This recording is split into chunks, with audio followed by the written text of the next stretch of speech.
자, 이번 이야기는 시청자 커버님께서 오랜만에 시들무에 발걸음을 해주셨습니다. 빠르게 만나볼게요. 여보세요? 여보세요? 커버님. 오랜만입니다. 잘 들리세요? 아이고, 잘 들립니다. 오늘 아이고. 왠지 긴장되는 날이라서 잘 안 들릴까봐. 잘 들립니다. 좋습니다. 오랜만입니다. 안녕하십니까요? 자, 아이고, 오늘 커버님께서 오랜만에 또 찾아와 주셨고, 그동안 또 바쁘신 일이 있어서, 네, 예, 또 일 다 맞습니다. 끝내고 돌아오신 걸로 알고 있습니다. 맞죠? 맞습니다. 외출증 네. 받고 나갔다 돌아왔습니다. 자, 오늘 커버님께서 들려주실 이야기가 사람이 또 섬뜩한 이야기가 될 것 같아요. 예, 맞습니다. 네, 도대체 어떤 이야기일지 같이 출발을 해보도록 하겠습니다. 렛츠고! 길이십니다. 커버예요.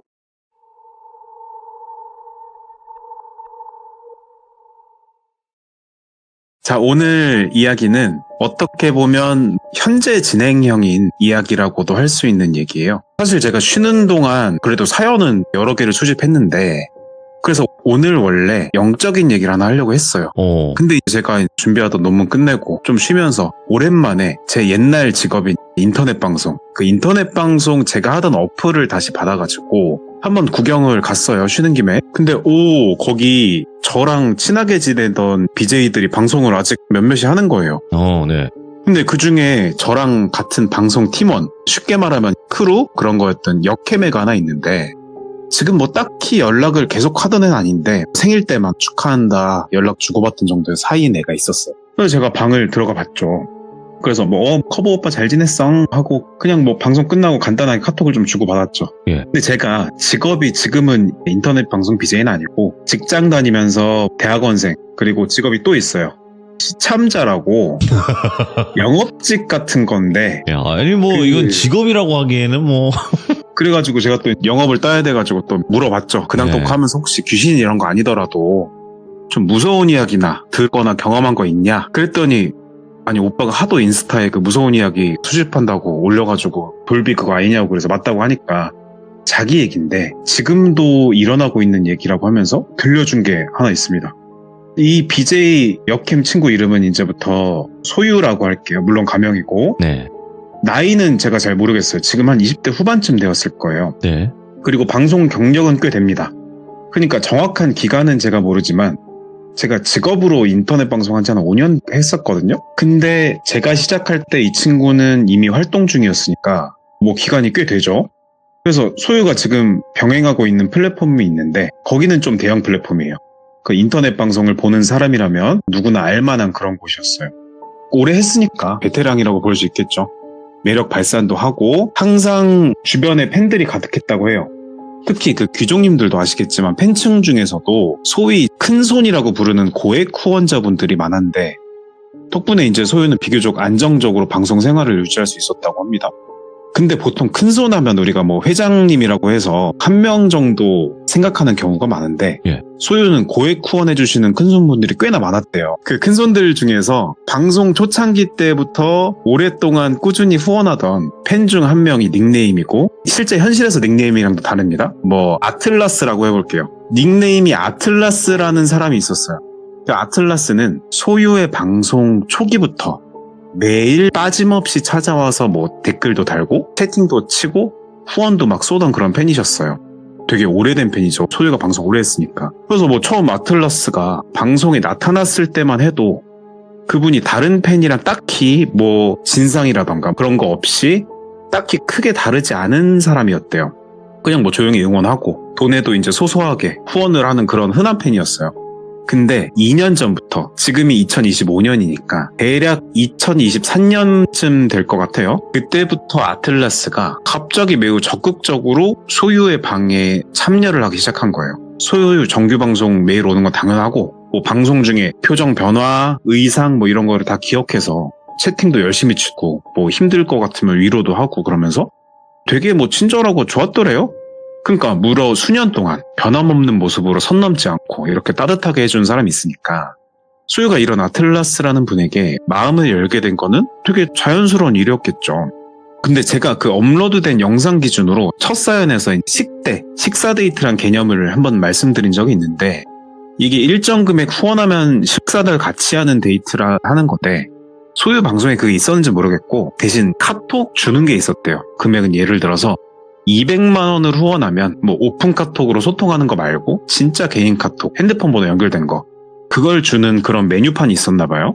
근데 그거를 아틀라스님이 퍽 하고 그냥 구매를 해버린 거예요. 그래서 소유는 기쁜 마음으로 카톡을 주고 소유와 아틀라스는 방송 밖에서도 점점 개인적인 연락을 자주 나누기 시작을 했대요.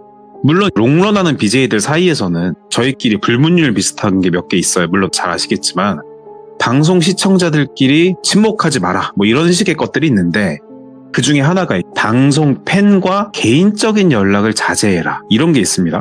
근데 물론 소유도 어느 정도 이 베테랑이라고 불릴 수 있는 애지만 네. 아틀라스님에게만은 그분의 배려와 예의 바름에 마음이 많이 놓였다고 하더라고요.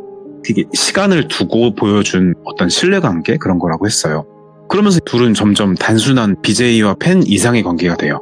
근데 이게 뭐 연인이 됐다, 남녀 관계가 됐다 이게 아니고 친구, 편한 친구 사이, 네. 뭐 혹은 오빠 동생 사이 뭐 이런 그런 현생 친구처럼 친밀한 사이로 발전하게 된 거예요. 심지어 소유가 개인적인 고민이 있을 때마다 제일 먼저 찾는 사람이 아틀라스였다고 할 정도였으니까 말 다 했죠 뭐. 그래서 시간이 지날수록 소유는 아틀라스라는 분을 완전히 믿고 의지하게 되었습니다. 그러던 어느 날이었어요. 그날따라 유독 방송 보는 시청자가 많지가 않았고 그래서 방송을 좀 일찍 하게 됐대요. 그래서 방송이 일찍 끝났는데 방송 직후 아틀라스한테 카톡이 온 거예요. 푸시를 보는데 푸시 설정에서 메시지 내용 안 뜨게 하고 뭐 누구님이 메시지를 보냈습니다 이렇게만 뜨게 해놨다는데 아틀라스라고 뜨니까 또 오늘 방송 잘 안 됐으니까 위로해 주려고 하나보다 그러면서 이제 카톡창을 딱 열었는데 내용이 이랬대요. 소유씨 혹시 광고 협찬이나 모델 쪽에 관심 있으시냐고. 그래서 이런 쪽 일도 하시나? 하면서 한편으론 소유가 인비가 되니까 그 인비가 뭐냐면 인기 BJ의 그 플랫폼에서만 쓰는 걸로 알고 있는데 줄임말입니다. 아무튼 그 인비가 되니까 사실 이런 협찬이나 광고가 많이 들어오겠죠. 그래서 소유는 평소에 협찬이나 광고가 들어오면 좀 신중하게 검토하는 편이라서 처음엔 좀 고민했어요. 근데 메시지를 보낸 사람이 누구냐고요? 아틀라스잖아요. 그래서 일단 믿을 만한 사람이 보냈으니까 관심을 보였어요. 그래서 무슨 내용인데요? 하고 이제 물어보니까 들어보니까 내용이 이랬어요. 아틀라스 본인의 지인이 새로 화장품 쇼핑몰을 열었다고 하면서 소유를 광고 모델로 좀 추천하고 싶다 뭐 이런 내용이었대요. 근데 거기가 당연히 새로 열었으니까 막 대기업은 아니었지만 근데 상당히 유명한 브랜드들과 협업도 할 계획이고 그렇다는 뭐 말도 덧붙였다라고 하더라고요. 그러면서 이거 진짜 좋은 기회라고 소유 이미지에도 맞고 좋은 역량이 될 거라고 막 되게 자신 있게 어필하면서 얘기하더래요. 예. 그리고 자기 친구랑 바로 연결을 해줄 수 있다면서 자기도 적극적으로 진행 도울 수 있다고 막 이랬어요. 근데 소유 입장에서도 그때 당시 뭐 협찬 건수가 줄고 있었다는데 마침 믿을 만한 사람인 아틀라스가 제안한 거니까 너무 좋은 기회라고 생각이 되었더래요. 그렇게 이제 소유는 아틀라스의 제안을 받으게 되었고 금방 이제 그 지인이라는 사람과 연결이 됐대요. 그 지인이라는 사람의 이름을 가명으로 한상현 씨라고 해볼게요. 상현 씨. 그 한상현이라는 사람을 그래서 만나게 됐는데 첫인상이 되게 깔끔하고 정장도 빼입고 되게 뭐 나이도 많아 보이지 않는데 되게 친절하고 프로페셔널하게 막 자기 PR을 하더래요. 그렇게 대화를 하다가 되게 정중한 말투로 계약 조건, 뭐 광고 촬영 일정 이런 거에 대해서 자세하게 설명을 해주시더래요. 소유가 궁금할 게 또 있을 수도 있는데 궁금해할 만한 부분들까지 먼저 물어보기도 전에 미리 짚어주면서 언급하면서 친절하게 안내해줘가지고 소유는 마음이 되게 놓였다고 해요. 여기서 구체적인 그 광고 금액이나 조건은 좀 에둘러서 말할게요. 이게 지금 진행형이기도 하고 인방업계가 크다면 크긴 한데 그래도 또 어떻게 보면 특정하려면 되게 금방 특정되는 부분이 있어서 특정 몇몇 부분에서 에둘러 말하는 거는 좀 들으시는 분들께서 네네. 양해해 주시면 좋겠습니다. 아무튼 그 한상현 씨가 그 사람 좋은 걸 떠나서 계약 조건 자체도 매우 매력적이었다고 하는데 내용이 짧은 촬영과 몇 번 방송에다 배너 띄워주고 뭐 이런 것만으로도 적지 않은 금액을 지급하기로 되어 있었대요. 그래서 소유는 이리저리 생각을 해보니까 이걸 아무리 생각해봐도 자기가 손해볼 만한 게 없더래요. 그래서 뭐 흔쾌히 수락을 했다고 해요. 그러고 며칠이 지나고 계약서가 이메일로 도착했는데 한상현 씨가 자세히 읽어보고 질문이 있으면 편하게 하라고 이렇게 말해주더래요. 소유는 계약서를 뭐 대충 훑어보고는 내용이 이상한 부분 없이 평범하다고 판단해서 그냥 계약서에 사인을 했대요. 아무튼 법적 효력이 있는 온라인 서명 프로그램으로 해서 회신을 보냈대요. 근데 그거를 회신 보내자마자 거의 체감상 1분 만에 예. 기다렸던 듯이 계약금이 바로 입금이 되었대요. 사기가 아닌 거죠. 소유는 그때까지만 해도 계약 진행이 너무 빠르고 완벽해서 운이 좋다고 생각했대요. 그래서 촬영일 다가오면서 주변에 소문도 내고 정규 방송 중에 협찬에 대한 언급도 슬슬 하면서 좀 알리기 시작했죠. 이제 시청자분들께서도 협찬 소식 좋다 응원도 하고 물건 나오면 사겠다 막 홍보도 하고 분위기 되게 좋게 흘러가고 있었어요. 그렇게 시간이 지나는데 조금 이상한 균열같이 이상한 일이 하나 발생합니다. 네. 촬영 하루 전이 됐는데 이상하게도 협찬 제품이 배송이 안 되는 거예요. 촬영 전날이면 보통 제품이 도착해서 미리 살펴보고 좀 하는 게 있어야 되는데 택배 연락도 전혀 오지 않았던 거예요. 소유는 조금 불안한 마음에 그 상현 씨한테 바로 연락을 했죠. 근데 바로 연락 받아가지고 상현 씨가 태연하게 걱정하지 말라면서 택배사에서 뭐 차고 있었던 것 같다고 뭐 웃으면서 그럴 수도 있는 거고 여유 가지시라고. 근데 아무리 그래도 방송이 있기 때문에 소유는 상당히 걱정이 됐고 결국 근데 촬영 연기가 되었다고 해요. 그 촬영이 미뤄진 날 밤에 아틀라스가 그 시청자 아틀라스님이 소유한테 톡을 보내요. 제품 배송 때문에 상현이가 되게 당황해 하더라고 하면서 아틀라스도 막 사과를 했대요. 다정하게 위로하니까 좀 마음이 놓이긴 했지만 이때부터 뭔가 알 수 없는 찜찜함, 불안감이라고 할까요? 그런 게 좀 생겼다고 해요. 그래서 소유는 좀 불안하니까 괜히 딱히 할 수 있는 액션도 없고 그래가지고 그날 밤 계약서를 다시 천천히 읽어봤다고 해요. 근데 계약서를 천천히 읽어보니까 처음 읽었을 때랑 다르게 모호한 표현이나 법적인 어떤 책임에 대한 애매한 문구들이 좀 눈에 정확히 들어오기 시작하더라는 거예요. 이거를 저는 캡처본으로 받아서 정확하게 봤어요. 근데 이게 아직 아까 말씀드렸지만 현재 진행형이기도 하고 법적인 문제가 될 수 있어서 애둘러서 한번 어떤 뉘앙스인지 말씀드려보면 본 광고 협찬과 관련해서 발생하는 문제에 대해서는 방송인 본인이 최대한 책임을 지고 해결한다. 이런 문장이 있었다 치면 이 문장이 문제의 범위를 뭐 정확히 명시하지 않아서 소유가 모든 책임을 혼자 떠안을 수도 있는 여지가 있다던가 또 계약 기간 중 발생하는 이슈로 인해서 회사 측이 피해를 입었을 경우 방송인은 지급된 계약금을 즉시 환급하고 손해에 따른 추가 보상을 진행할 수 있다. 이런 식의 부분이 있는데 예를 들어서 이슈, 추가 보상 이런 표현이 너무 좀 막연하잖아요. 그래서 광범위하게 적혀 있어서 어떤 불이익을 받을지조차 좀 예상할 수 없는 그런 좀 광대한 그런 느낌의 내용이었어요. 아무튼 그래서 순간 소유는 내가 이거 왜 처음에 제대로 못 봤지? 하는 생각에 등골이 서늘해지죠.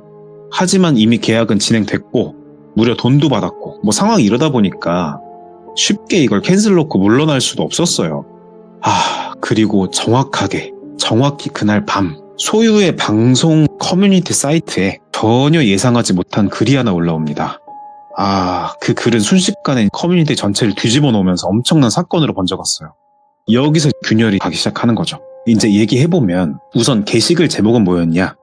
좀 바꿔서 얘기해보면 BJ 소유 받은 스폰 금액으로 명품백 쇼핑 논란 뭐 이런 식의 자극적인 그런 문구였어요.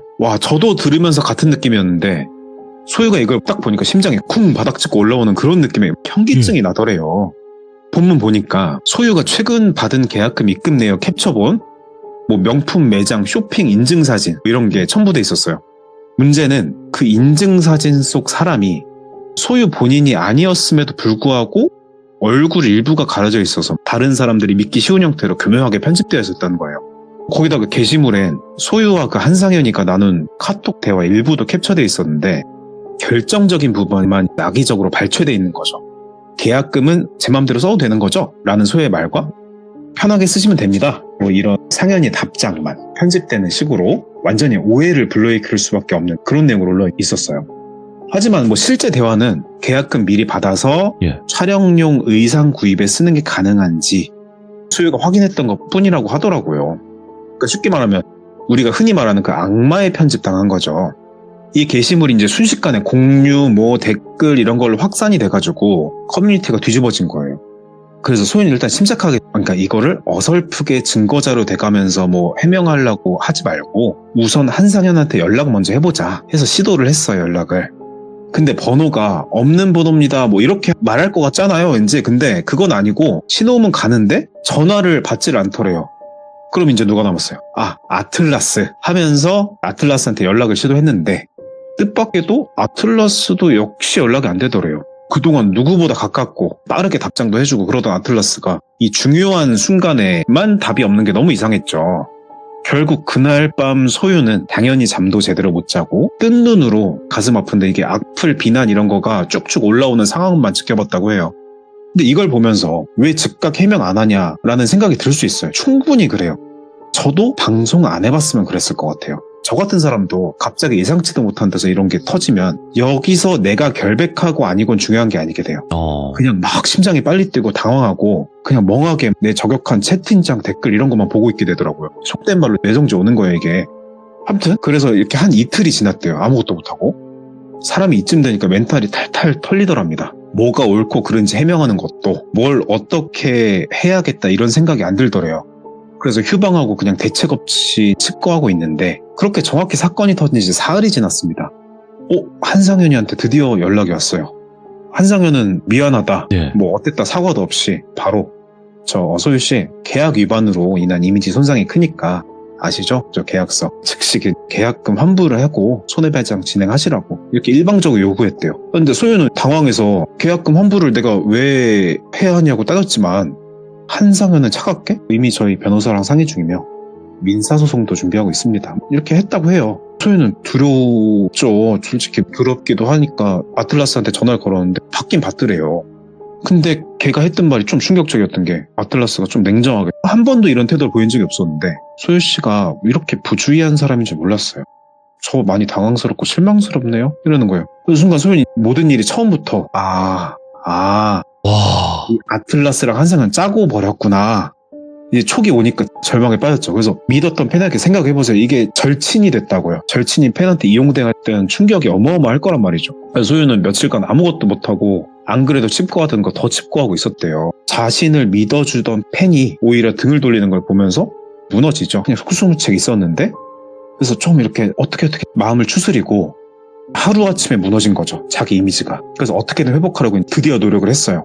개인 SNS에다가 자세한 해명과 사과문을 올렸지만 댓글이랑 흐름, 민심, 분위기 막 이런 거 흐름 타는 게 있어요. 댓글 같은 게 누가 한 명이 쓰면은 물타기로 하나요? 뭐 그런 게 있는데 이미 악성 댓글 뭐 조롱 이걸로 가득 차가지고 안 되는 거예요.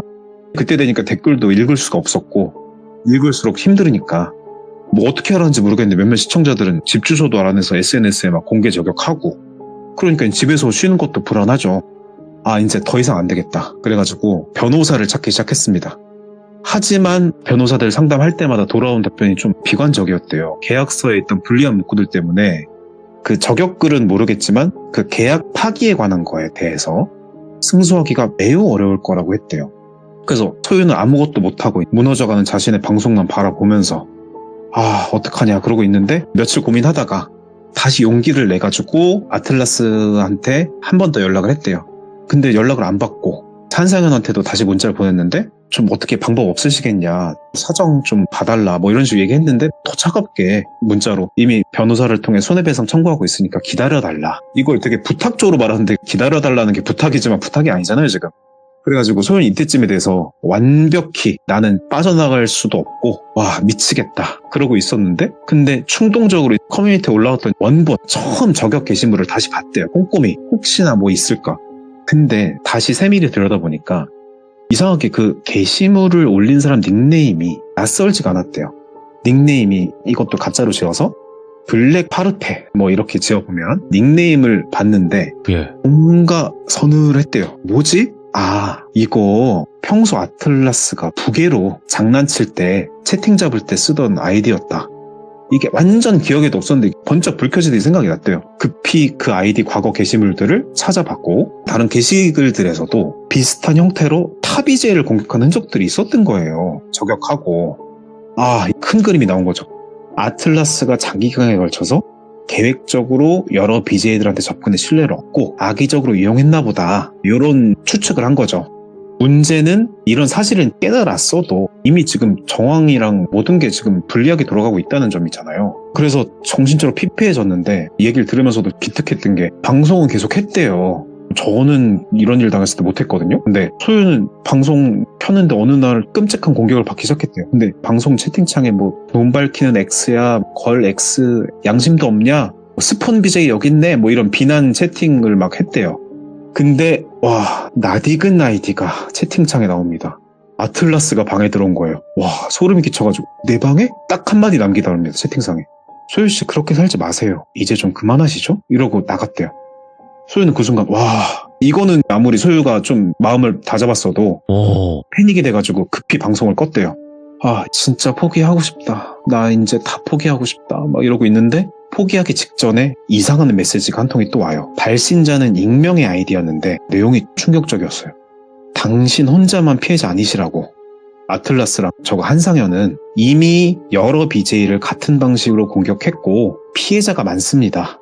그리고 익명에 연락한 사람이 자기 역시 같은 방식으로 피해를 입었던 BJ 중 한 명이라고 하더래요. 그래서 제보자한테 연락을 취해가지고 얘기를 나눴고 놀랍게도 피해 BJ만 이미 5명이 넘었다는 거예요. 소유는 비로소 이제 아틀라스와 한상에 대한 추측, 이게 이제 확신이 된 거죠. 방송계를 돌면서, 인방계를 돌면서 돈을 벌거나 개인적인 원한 있는 BJ들을 철저하게 무너뜨리는 무슨 일당이라고 할까요? 그래서 똑같이 피해 입은 BJ들은 공통적으로 계약서에 적힌 애매한 문구 때문에 대응을 제대로 못하고 어리숙하니까 그런 걸 뭘 몇 번이나 살면서 법적인 걸 해봤겠어요, 사람들이.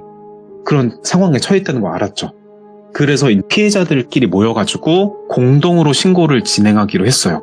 근데 이러면서도 마음속에는 계속 그 아틀라스 내 친구 이 상처가 컸다고 해요. 근데 어쨌건 간에 암튼 간에 그 경찰한테 공동신고를 한 후에 생각보다 빠르게 수사가 진행됐대요. 그래서 조사 과정에서 아틀라스와 그 한상현이가 과거에도 유사한 범죄 행위를 저질렀던 사실이 드러났고 이미 다른 사건으로도 고소 비슷하게 신고된 전력이 있었는데 증거 불충분이라든가 뭐 제가 법적인 건 잘 모르지만 피해자들의 소극적인 대응 이런 것 때문에 제대로 처벌다운 처벌은 많이 못 받았나 봐요. 그래서 어쨌건 간에 이번에 공동 대응을 한 덕분에 신병은 확보했고 그래서 조사를 받게 됐는데 혐의 부인하고 당연히 그러면서 뭐 되게 비웃는 듯한 태도 아이고 그래서 그런 태도 속에서 되게 상처를 많이 받았었고 소유는 피해자였는데도 자기가 범죄자인 양 비난받는 현실 그리고 저 사람들 비웃고 잘 진행이 안 되는 거 그런 것 때문에 방송 활동을 좀 쉬었대요. 근데 방송 쉰다는 공지조차 악플과 조롱으로 덮이고 뭐 그래가지고 방송 팔로워 수도 감소하고 그래서 정신적인 충격 우울감으로 병원도 찾게 됐고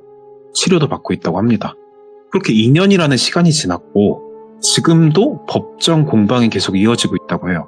제가 법에 대해서 잘은 모르지만 그래도 이렇게 어떤 계약사항이 있고 그리고 일반인들끼리 이러면 되게 진척이 느리고 오래 간다고 하더라고요. 그래도 저는 얘가 대단하다고 느낀 게 중간에 쉬긴 했지만 견디고 해결이 지금 안 되고 있음에도 방송을 잘하고 있고 혼자 힘으로 추슬러서 가니까 커버 오빠 하면서 웃더라고요. 자, 그래서 얘긴 여기까지인데 근데 혹시 얘기 중간에 좀 약간 이야기 흐름상 이상한 거 없으셨나요? 저는 약간 이상할 수 있다고 제가 이야기를 정리하면서 느꼈던 건 처음에 저격글이 올라왔을 때 개인톡 나눈 게 악의적 편집이 돼서 올라왔다고 했잖아요. 네. 그럼 그게 무슨 말이에요? 소유도 그 카톡 기록 전문이 있다는 거잖아요. 그럼 나중에 뭐 해명글 올리거나 할 때 소유의 주장을 할 근거가 명백하잖아요. 이거 네. 뭐 악의적 편집이에요. 이런. 근데 왜 저렇게 흘러갔냐? 이런 생각 들지 않으세요, 다들? 네, 실제로 당사자가 되어보면 달라요. 진절머리나게 사람들이 자기 보고 싶은 것만 봅니다. 신기할 정도로 사람들이 뻔한 팩트가 보여도 이게 자기 보고 싶은 대로 보더라고요.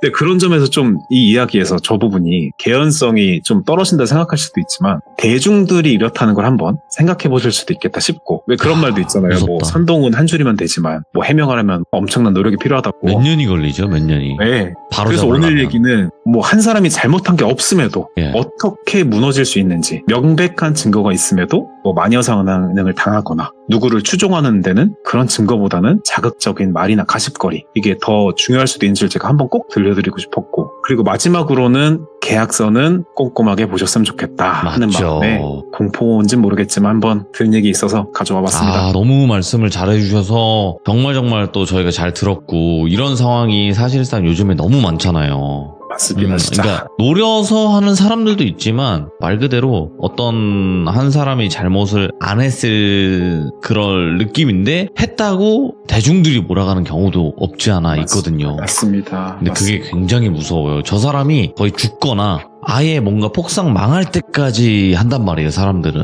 그게 입장을 바꿔서 역지사지라고 하나요? 그거 한 3초만 생각해도 저는 그런 채팅이나 댓글 못 달겠어요. 근데 네. 한 번이 어렵지?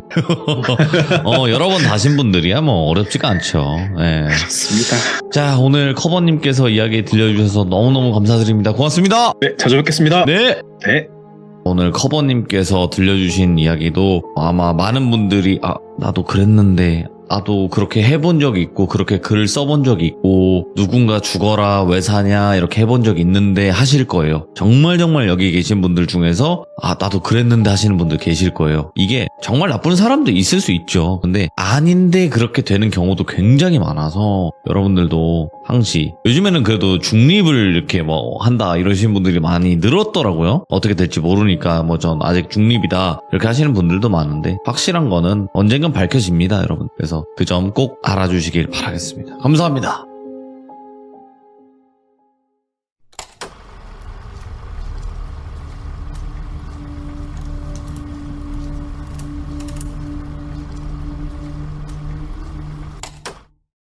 자, 이번 이야기는 시청자 커버님께서 또 오랜만에 찾아와 주셨습니다. 빠르게 만나보도록 할게요.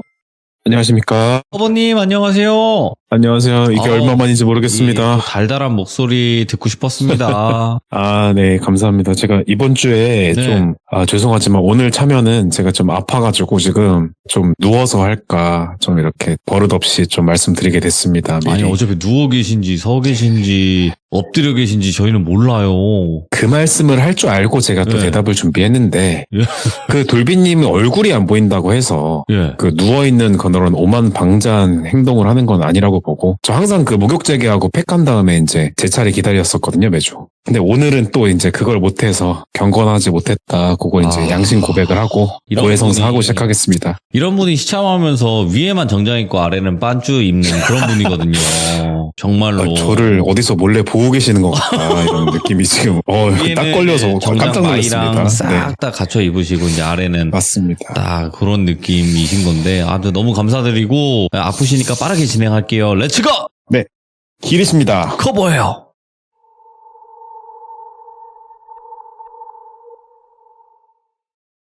자, 오늘은 제가 뭐 키워드나 소개 따로 없이 그냥 잔잔한 우리네 이야기라고 하고 그냥 시작해 보도록 하겠습니다. 우리가 그 시들물을 듣다 보면 이런 경우들이 있는 걸 종종 들어보셨을 거예요. 뭐 집에 있을 때 이유 없이 몸이 나쁘다거나 뭐 잠을 제대로 못 자거나 뭐 이상한 현상들이 일어났던 경험 같은 것들이요. 근데 보통 그런 일이 생기면 일반적인 경우 뭐 내가 피곤한가? 뭐 했나? 하면서 여러 가지 생각을 하기도 하지만 그런 게 있대요. 특히 좀 나이가 드신 세대에서는 혹시 이게 이 집에 흐르는 어떤 수맥 때문인가? 라고 생각하는 경우가 많았던 경우가 있었대요, 옛날에는. 오늘 이야기는 그런 얘기예요. 근데 제가 오늘 얘기 들은 분은 일면식도 없는 완전 생판 모르는 분인데 네.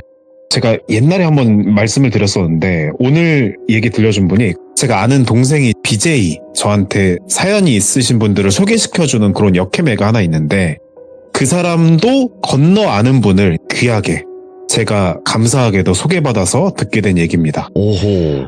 오늘 얘기 주인공인 이분을 가명이고 요청에 따라 주현이라고 한번 해볼게요. 여자예요? 주현? 네, 맞습니다. 예. 그래서 이분이 나이는 저보다 훨씬 어리시지만 초면이라 존대를 했거든요.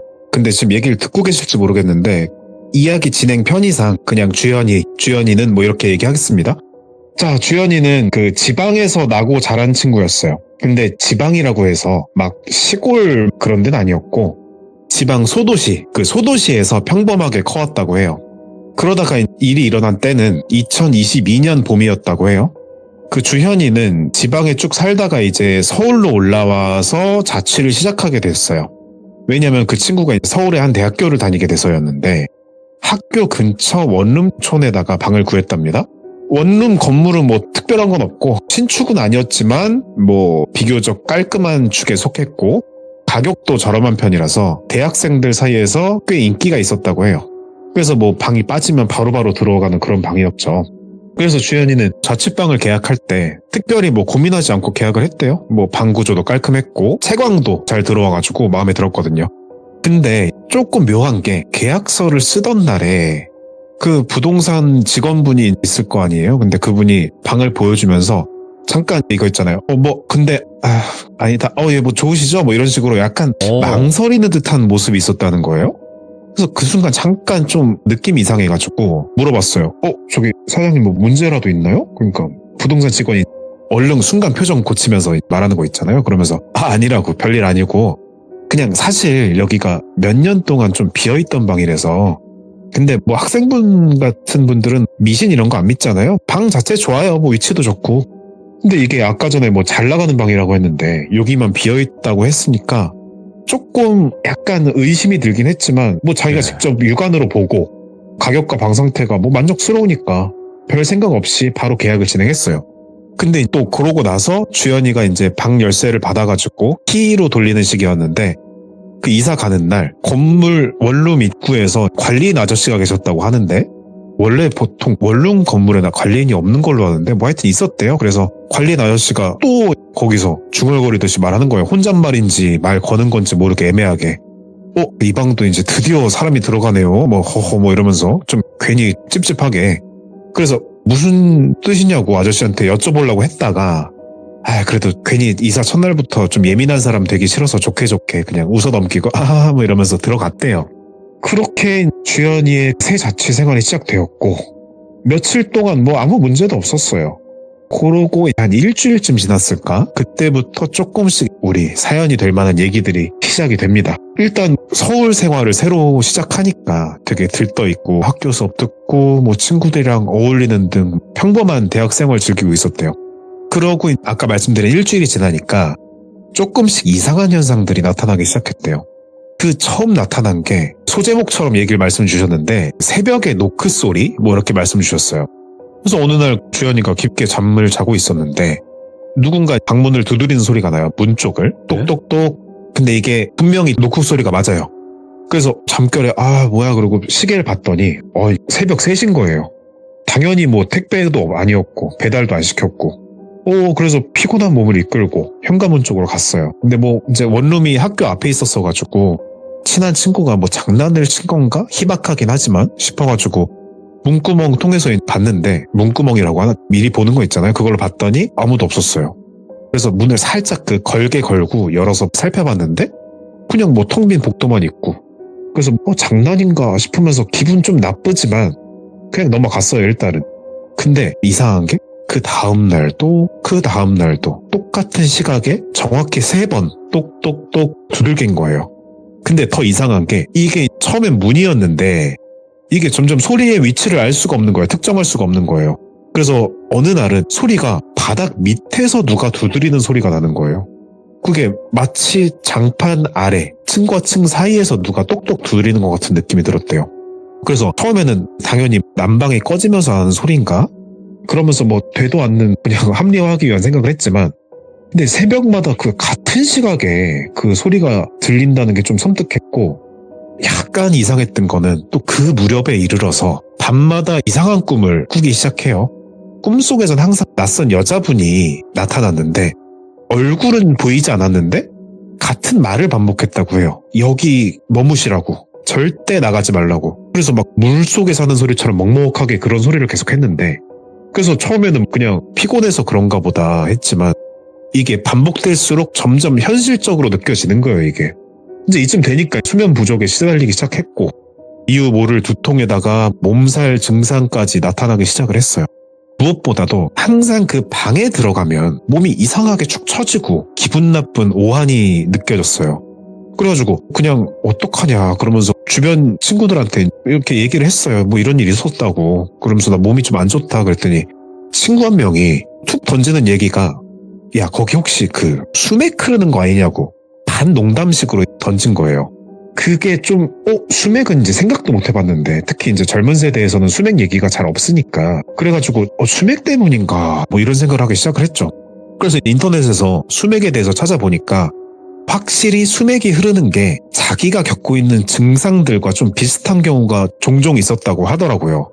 그래서 주연이가 친구들의 조언대로 행동에 옮겨봤대요. 먼저 그 침대 위치를 원래 방 한가운데에다 벽에 붙여놨었는데 그거를 창가 쪽으로 한번 옮겨봤고, 그게 있더래요. 인터넷 찾아보니까 수맥 차단 패드? 뭐 이런 게 있었대요. 그래가지고 그걸 침대 매트에다가 깔아봤고, 그래서 뭐 침대뿐만 아니라 심지어 뭐 책상, 옷장 같은 데도 수맥을 피하는 거를 패치 같은 걸 붙여봤대요. 근데 웃긴 게, 희한한 게 이때부터 더 이상한 거예요. 근데 이게 탁탁탁 소리가 처음에는 문에서 나는 것 같았고 방바닥에서 나는 것 같았는데, 이게 점점 알 수 없는 데서, 위치를 특정할 수 없는 머리에서 울리는 듯이 톡톡톡 이 소리가 계속 들리는 거예요. 그걸 붙이고 나서도 오히려 더 심해지게.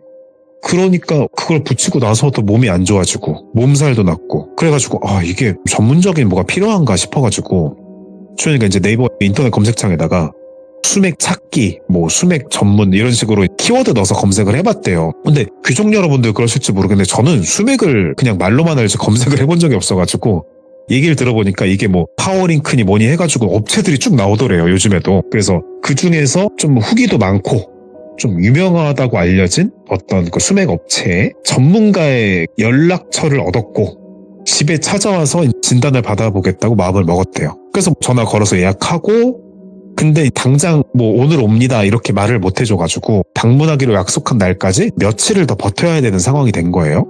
그렇게 며칠을 버티면서 그 전문가분이 방문하기 전날 밤에 주연이가 저한테 들려준 것 중에서는 본인 얘기로 가장 기이한 일이 일어났다고 해요. 그날도 몸이 너무 아파가지고 아이고 골골거리면서 침대에 누워 있었는데, 밤이 되니까 점점 몸이 무거워지면서 움직이기도 힘들 정도였다고 해요. 그래서 잠이 든 것도 아니고 깨있는 것도 아닌 약간 의식이 몽롱한 상태로 누워있는데 갑자기 귓가에 소리가 좀 들렸다는 거예요. 이게 몽롱한 상태라서 뭔지 특정할 수는 없었는데, 그래서 왜 자꾸 도망가냐고, 가지 말라고, 있으시라고 막 계속 누가 이렇게 반존대하면서 역정을 내더래요. 근데 그 꿈에서 들었던 그 흐릿한 여자 목소리랑 좀 비슷했고, 그래서 소름이 돋아가지고 으악 하면서 몸을 일으키려고 했는데 몸이 안 움직인 거죠, 가위처럼. 그러다 갑자기 몸 위로 강한 압박감, 가슴팍에 갈비뼈 쪽에 눌리면서 우리 흔히 가위 눌렸을 때 하는 증상 있죠, 올라타 있는 느낌. 그래서 호흡이 좀 힘들다고 느껴졌고 속삭임은 더 커졌다고 해요. 그냥 제발 여기 있으라고, 나가지 말라고. 그래서 공포감이 들어가지고 어떻게 몸이 좀 움직여지면서 소리를 지르려고 으악 하려는 순간에 이게 순식간에 갑자기 확 압박감이랑 속삭임이 사라졌대요. 그렇게 해서 정신 차리고 보니까 땀 범벅이 됐고, 그래서 되게 힘들게 다음날이 됐어요. 결국 그 수맥 전문가라고 할게요. 그 전문가분이 집을 방문하게 됐대요. 그래서 꼼꼼하게 방을 살피는데 하는 말이 이상한 거예요. 이상하네요. 그 선생님 여기 수맥이 전혀 없어요. 이러는 거예요. 여태까지 수맥의 증상과 똑같았는데 전문가라는 사람이 와서 하는 말이 수맥이 전혀 흐르지 않는다는 거예요. 깜짝 놀랐죠. 수맥이 아니라니. 그럼 지금까지 내가 겪은 이 현상들은 뭘까? 내가 여기 와서 이렇게 갑자기 아파진 건 뭘까? 소리는 뭘까? 그러니까 전문가가 진지한 얼굴로 말씀을 하시는데, 선생님 제 생각에 그 외람된 말씀이지만 이 집의 터라던가 제 분야는 아니지만 다른 어떤 방면에 있어서 좀 알아보시는 게 좀 필요할 것 같다고. 왜냐면 수맥이 조금 흐르는 것도 아니고 아예 없는 집이기 때문에요. 알아보시는 게 좋을 것 같아. 그래서 주연이 속된 말로 멘탈이 나갔죠. 수맥 때문이라고 거의 확정을 지었었는데 전문가 부르면 해결될 거라고 생각했고, 그걸로 벌어졌던 일을 참고 견뎌왔던 거니까요. 그래서 전문가가 돌아가고 또 사건이 하나 터져요. 어느 날 아침에 주연이가 욕실에서 세수를 하고 있는데 뭐 고개를 숙여서 어프어프하고 거울을 보잖아요. 근데 거울에 비친 자신의 얼굴이 평소랑 좀 미묘하게 다른 거예요. 평소보다 좀 더 얼굴이 하얗고, 이게 뭐 좋은 의미의 미백 이게 아니고 창백하고 눈이 좀 부리멍텅하고, 제일 이상했던 게 입꼬리가 좀 이상하게 올라가 있었던 거래요. 자기는 웃지 않고 있는데 마치 비웃는 듯이. 그래서 깜짝 놀래가지고 으악 하면서 막 이렇게 얼굴을 비비적거리다가 거울에 물이 튀기니까 갑자기 휘리릭 하면서 얼굴이 원래대로 돌아왔대요, 거울 속에서. 그래서 이게 좀 헛것인가 그랬는데, 이것 또한 며칠째 또 계속 이미지가 선명해졌다고 해요. 그러면서 거울을 보는데 계속 또 여기 있자, 나가지 마, 약간 이런 소리가 들리는 걸 느꼈는데, 이게 뭐 자기가 환청인지 진짜인지 모르겠다. 하여튼 그래서 욕실에서 뛰쳐나오고, 그 이후로는 씻을 때 불을 끄고 씻었대요. 그 정도로 거울 보는 게 좀 힘들어져가지고. 자, 그래가지고 어느 날 몸을 씻고 있는데 거울을 안 보고 씻고 있는데 뭔가 싸늘한 거예요. 안 보이는 상황에서, 암전된 상황에서. 네. 그래가지고 몸이 굳은 상태에서 싸늘해서 보니까 갑자기 또 히히히히 이런 소리가 들리고, 뭐요? 이쯤 되니까 이게 제가 들려드리는 얘기에서 자주 일어난 일인데 이게 자기 정신적 문제인지 영적인 건지 모르겠다. 예. 수맥도 아니고. 야, 그래가지고 컴퓨터를 좀 쳐야겠다. 찾아봐야겠다. 진짜 이거 안 되겠다 싶어가지고 노트북 화면에서 검색을 하려고 하는데 이게 뭘 찾아봐야 될까? 수맥이 아니면 뭘까? 그래가지고 자연현상이 아닌 것들에 대한 어떤 것들을 좀 찾아봤대요. 우리가 보는 뭐 이런 시들무일 수도 있고 뭔지는 예. 제가 잘 모르겠습니다만 전문가를 통해서 이 문제를 제대로 해결해야겠다고 다짐을 하게 됩니다.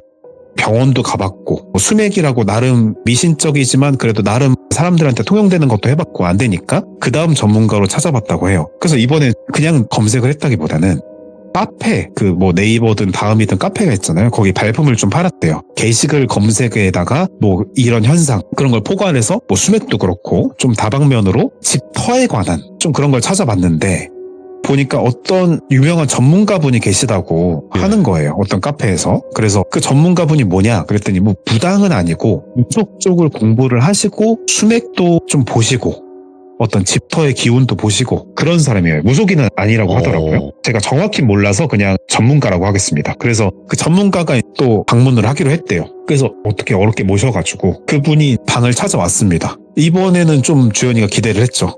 왜냐면 그 전문가라는 분이 수맥뿐만 아니라 집안의 음기나 나쁜 기운까지 감지할 수 있는 분으로 유명했다고 하거든요.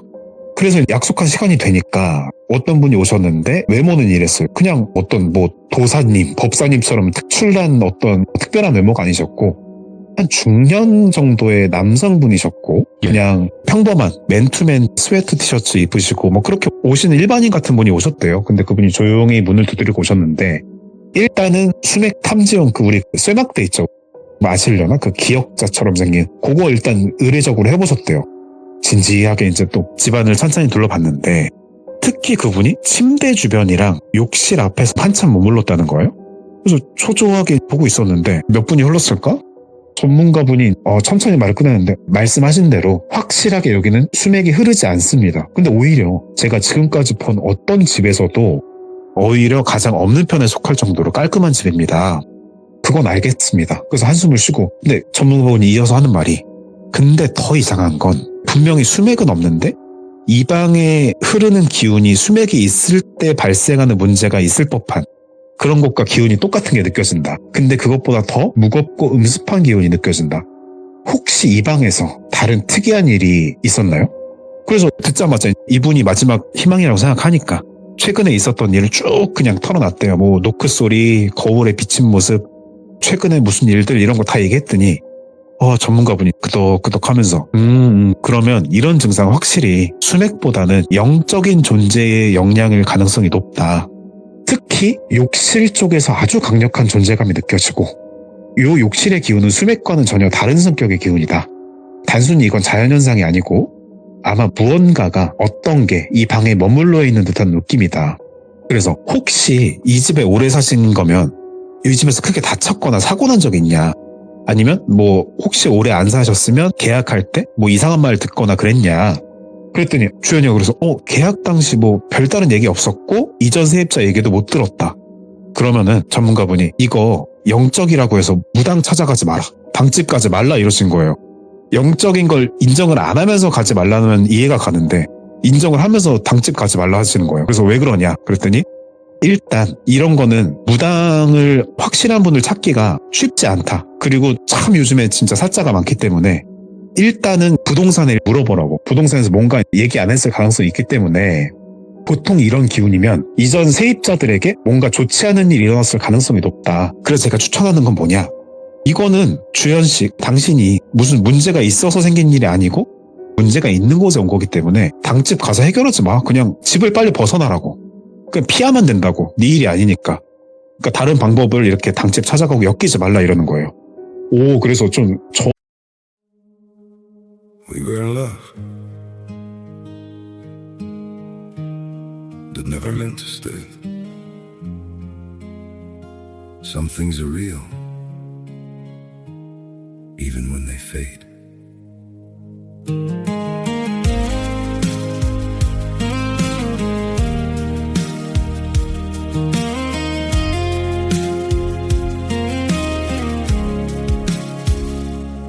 I used to think if we kept holding on, we could bend the truth somehow. But love can't fight what's pulling us apart, and it's breaking us down now.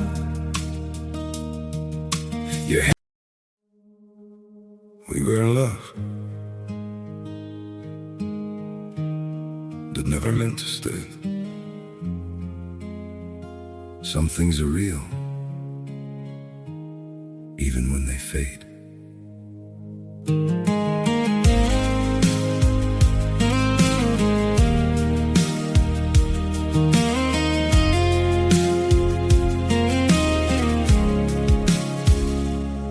I used to think if we kept holding on, we could bend the truth somehow. But love can't fight what's pulling us apart, and it's breaking us down now.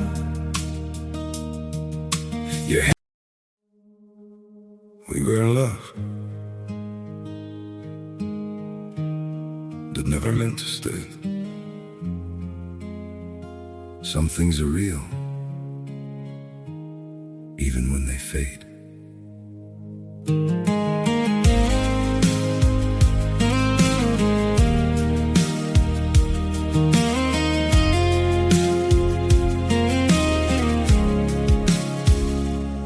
I used to think if we kept holding on, we could.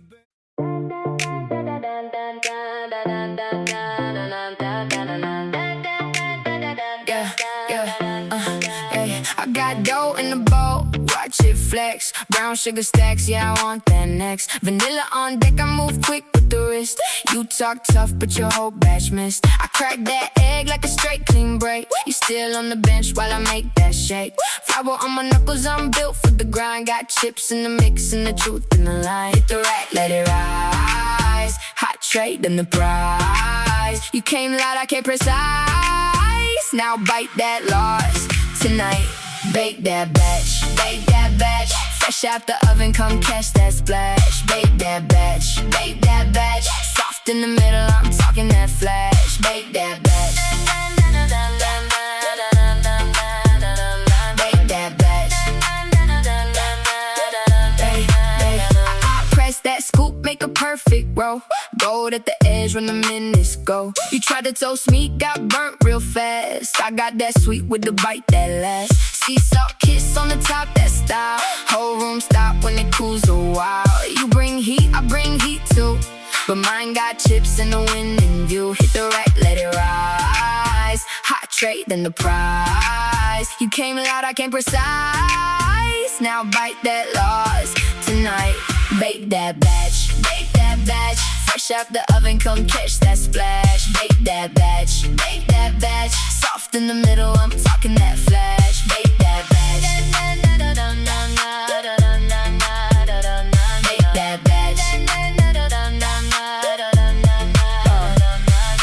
Countdown low, let this set. Paper pan, no regret. One more tray, one more flex. I'm the one they never forget. Bake that batch, bake that batch. Fresh out the oven, come catch that splash. Bake that batch, bake that batch. Soft in the middle, I'm talking that flash. Bake that batch. 저는 이제 이 부분 들으면서 좀 신기하다 이런 경우는 저는 제 기준에선 처음이었거든요. 보통 해결하려고 하는데 그래가지고 거처를 옮기고 정리해보면 그 다음에 부동산에 물어봐라. 그래가지고 알겠다. 수매가 아닌 거 확실히 알겠고 영적인 거인 것 같다.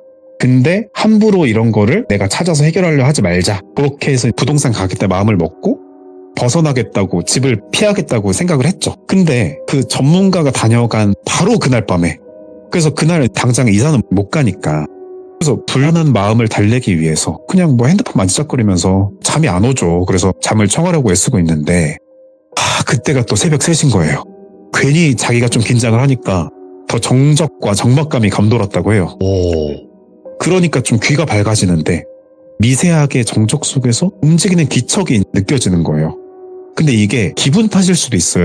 우리가 혼자 있으면 괜히 무슨 백색 소음 들리는 것 같고 그러잖아요. 그래서 그런 거라고 생각했대요. 근데 미약하지만 정확한 움직임이 들리는 거예요. 이불 부시럭거리는 소리 같은 게. 근데 그게 내 이불은 아니었어요. 출처는 자기 침대 밑인 것 같은 거예요. 그래서 뭐 요즘 시대에 그런 게 있진 않겠지만 처음에는 이렇게 믿고 싶었대요. 쥐인가? 벌레인가? 근데 작은 동물이 내는 움직임이라고 하기에 너무나 섬뜩하고 큰 소리였어요. 네. 그때 침대 밑에서 찬 기운이 좀 서서히 올라오고 발이 시렵기 시작하더래요. 근데 여기서부터는 자기도 이거를 말하는 대로 믿어달라고 하는데 그대로 전해드리면 침대 밑에서 검고 길고 앙상한 손이, 긴 손가락을 가진 손이 천천히 올라오기 시작해가지고 그걸 정확히 봤대요. 자기는 진짜로. 나뭇가지처럼 앙상하고 검었으면서 피부가 말라붙어서 앙상함이었어요. 그래서 뼈가 드러나 있었고 뼈 마디가 우리 뚝뚝 소리 많이 내면 그 뼈 마디 튀어나온 것처럼 이렇게 구부러져 있었고 네. 그게 발목을 잡았대요. 너무 차가운 게 닿으니까 소리를 콱 지르면서 벌떡 일어나가지고 막 뛰어갔더니 뭐 이렇게 잡은 걸 놓친 느낌도 안 들고 그래서 막 뛰어가서 불을 켰더니 뭐 아무것도 없었대요. 그래서 침대 밑에도 용기 내서 봤더니 먼지와 집 몇 개 굴러들어간 것만 있고 없었대요. 그래서 꿈인가 보다. 뭐 내가 헛것을 봤나 보다. 그러고 다음날 부동산 가려고 일어났어요. 일어나서 옷을 입고 준비를 했어요. 근데 준비를 하면서 양말 신으려고 보니까 오른 발목에 손가락 모양 멍이 있는 거예요. 그래서 이게 미치겠다. 검 푸른 느낌? 근데 아프진 않아요 또. 눌러봤는데 안 아프고. 그래가지고 안 되겠다 싶어서 일단 친구한테 전화해서 막 울고 불고 얘기를 하고 막 그런 다음에 친구한테 일단 나 니네 집 좀 가겠다고. 나 이러이러한 사건이 있었고 니네 집에 좀 급하게 가서 며칠만 임시 거처 좀 하자. 그래서 너무 급하게 이사를 결정한 거니까 그래서 얘기를 하고 그래가지고 좀 친구 집에서 며칠 살면서 부동산한테 약속을 잡았습니다. 그래서 만나서 얘기를 해요. 중개소 찾아가가지고 네. 그 직원분 얘기를 하니까 얘기를 하기도 전에 표정 보니까 먼저 얘기하는 거예요. 학생분 무슨 일 있으시냐고. 표정 너무 안 좋으시다고 그랬더니 저 너무 이상한 게 겪었고 혹시 저 추궁하려는 거 아니에요? 추궁하려는 거 아니고 그냥 솔직하게 얘기해 주시라고. 저 아무것도 탓 안 하고 보증금도 뭐 깎여도 되니까 얘기해자라고. 혹시 비슷한 일이 있었냐고. 저랑 비슷한 일 아니면 무슨 안 좋은 일 있었냐 그랬더니 표정이 미묘하게 입술을 깨물더래요. 막 이러면서. 근데 이게 말할까 말까. 근데 이게 보니까 좀 계산하는 것 같더래요. 이 사람한테 말했을 때 나한테 뭘 요구할 것 같은가. 근데 이 사람이 너무 절박해 보이니까. 그래서 처음에는 글쎄요 잘 모르겠네요 뭐 이랬었다가 제발 부탁한다고. 저 진짜 따지려는 거 아니라고. 수맥도 아닌 것 같다고. 그랬더니 쭉 얘기를 해주는데 그럼 약속을 했대요. 보증금에 얼마를 못 돌려받을 수 있고 다음 세입자 중개비를 네가 내라. 근데 이게 듣는 분한테는 좀 화가 날 수도 있는데 저는 반반 이해가 가는 게 이게 증빙할 수 없는 일이니까 계약상 그러니까 좀 서로 봐줬다고 생각은 드는데 그래서 하여튼 얘기해 주는 게 사실 그 방에 오랫동안 공실로 있었던 게 맞다. 근데 전에 또 여학생이 한 분이 살고 계셨는데 갑자기 흔적도 없이 사라졌다는 거예요. 그래서 밤사이에 실종이 됐는데 뭐 수색도 하고 했지만 끝내 찾지를 못했다. 근데 그 뒤로는 그 앞집, 뒷집 그리고 아름아름 그 주변 사람들 통해서 소문이 나가지고 그 방을 꺼려 했습니다. 근데 그 학생이 사라지기 전에도 무슨 소리가 난다거나 노크 소리, 잠을 제대로 못 잔다는 얘기를 했었다고 해요. 그래서 그 사람도 뭐 수맥이니 뭐니 했는데 이유를 못 찾고 결국 실종 후에 방이 비어졌으니까 자기도 이제 오래전 일이라서 잊고 지냈다는 거예요. 확실히 깨달았죠. 이거는 무언가 알 수 없는 존재가 함께 있었고 그것이 자신을 괴롭히고 있었다는 거예요. 그럼 거기 혹시 누가 극단적인 선택을 했다거나 어떤 범죄가 일어났다거나 그런 게 있냐 물어봤더니 그거는 알고 말을 안 한 건지 진짜 없었던 건지 그러면서 그런 거 없었다고. 최소한 자기가 이 매물을 맡아서 거래하는 기간 동안은 없었다. 그 전에 비슷한 실종이 하나 있었을 뿐이다. 얘기해줬고 약속한 대로 방을 옮기게 해주되 뭐 보증금 얼마 까고 다음 사람은 중개료 네가 내고 뭐 이런 식으로 얘기를 했대요. 그래서 다행이다. 본인 입장에선 다행이다. 네. 그리고 앞으로는 저도 나갔고 앞에도 실종된 사람이 있으니까 이런 건 좀 최소한 고진해주세요. 뭐 이런 얘기를 할까 말까 했다가 못했대요. 이게 너무 좀 두렵기도 하고 그래가지고 그 방에 머물렀던 건 뭘까? 사실 그때는 뭘까 궁금하지도 않았대요. 그냥 빨리 떠나고 싶다. 그래서 어떻게 이사를 가고 그러면서 시간이 흐르면서 일상을 찾았대요. 근데 그 후로도 혼자 있으면 그 방 생각이 들고 혼자 불 끄고 자는 게 좀 힘들어가지고 무드등이랑 유튜브 틀어놓고 자는 게 좀 습관이 된 그 정도만 지금은 있고 나머지는 괜찮다고 해요. 이 얘기를 해주시면서 이거는 제가 종종 시들무 시참할 때 커버는 맨날 교훈이다 뭐 이런 얘기를 좀 했었는데 이건 제가 한 게 아니고 이분의 얘기를 전달하는 교훈입니다. 뭐라고 하셨냐? 그래서 새로 방을 구할 때는 이것저것 꼼꼼히 보는 게 중요하다. 그런데 우리가 일반적으로 무슨 이런 자기랑 비슷한 증상을 겪는 사람이 생기지 않도록 이런 걸 겪게 됐을 때 뭐 수맥이라든가 뭐 건강 문제 그런 걸 의심하는 게 먼저가 무조건 맞다. 무조건 맞는데 주저없이 우리가 일반적으로 미신의 영역에 치부하는 것들 있잖아요. 영적인 거나 그런 것들을 맹신하는 건 당연히 안 되지만 그런 쪽으로도 가능성을 열어놓고 맞죠? 진짜 충분히 생각을 좀 해주는 게 어떨까 이런 말씀을 당부처럼 해주시더라고요. 자기가 그걸 너무 오랫동안 그쪽으로 생각을 안 하다 보니까 많이 힘들었었다. 그래서 현실적으로 실제로 확실하게 할 수 있는 방법을 찾아보되 그런 부분에 있어서 가능성 열어두고 생각을 해주는 것도 좋겠다. 뭐 이런 얘기를 해주는 게 있어서 오늘 또 한번 들고 와봤습니다. 이게 사실상 영적인 거를 그냥 재미로만 치부하는 사람들도 많아요. 근데 네, 그럼요. 네네. 이게 그게 있어요. 무조건 과학적인 걸 먼저 하되 그거를 다 했는데도 뭔가 해결이 안 되고 문제가 없었을 때는 그쪽 다른 영적인 걸로도 넘어가 볼 수 있는 거죠. 열어두는 거예요, 가능성을. 그쵸. 되게 조심스럽긴 하지만 그렇죠. 그래도 네, 좀 이런 경우도 있다. 뭐 이런 생각이 듭니다. 아, 오늘 커버님 그냥 오랜만에 아프신데도 불구하고 이 정도로 얘기하시는 거는 날아다니시는 거예요, 진짜로. 아유, 너무 아니, 감사합니다. 돌비님 대답을 듣다 보니까 지금 다 났어요? 아, 자, 아무렇지도 않습니다. 이게 미신이 이렇게 좋습니다. 여러분. 농담입니다. 농담이고요. 병원 가겠습니다. 나셨어요? 몇 도까지 나셨어요? 열은 따로 제가 상남자여서 체온계를 안 재봤기 때문에 야. 그건 잘 모르겠는데 대충 한 38, 9도? 네, 뭐 40도 넘지 않았을까? 아, 40도요? 아니, 그럼 바로 그 물로 들어가야 되는 걸로 알고 있는데, 아무튼. 그렇죠. 이제 그렇습니다. 건강 항상 챙기시고, 요즘에 감기 워낙 유행이다 보니까 항상 조심하시기 네, 그렇습니다. 바라요. 네, 규정님들도 건강 유의하시고 진짜로 너무 감사합니다. 항상. 네, 너무 고맙습니다. 네, 감사합니다. 돌비님. 네, 감사합니다. 네. 아이고, 이게 또 밝게 해주시고 계시지만 어찌 됐건 지금 좀 몸살 나신 상태이신 것 같아요. 그래서 그럼에도 불구하고 이렇게 참여해주시는 이 상황 자체가 진짜 너무 대단하신 것 같고 너무 감사하고 또 이런 섬뜩한 이야기까지도 들려주시는 게 너무 감사한 커버님이 아닌가 생각을 하고요. 우리 또 많은 시청자분들도 커버님을 응원해주시길 바라고 하루빨리 또 개최하시길 바랍니다. 감사합니다.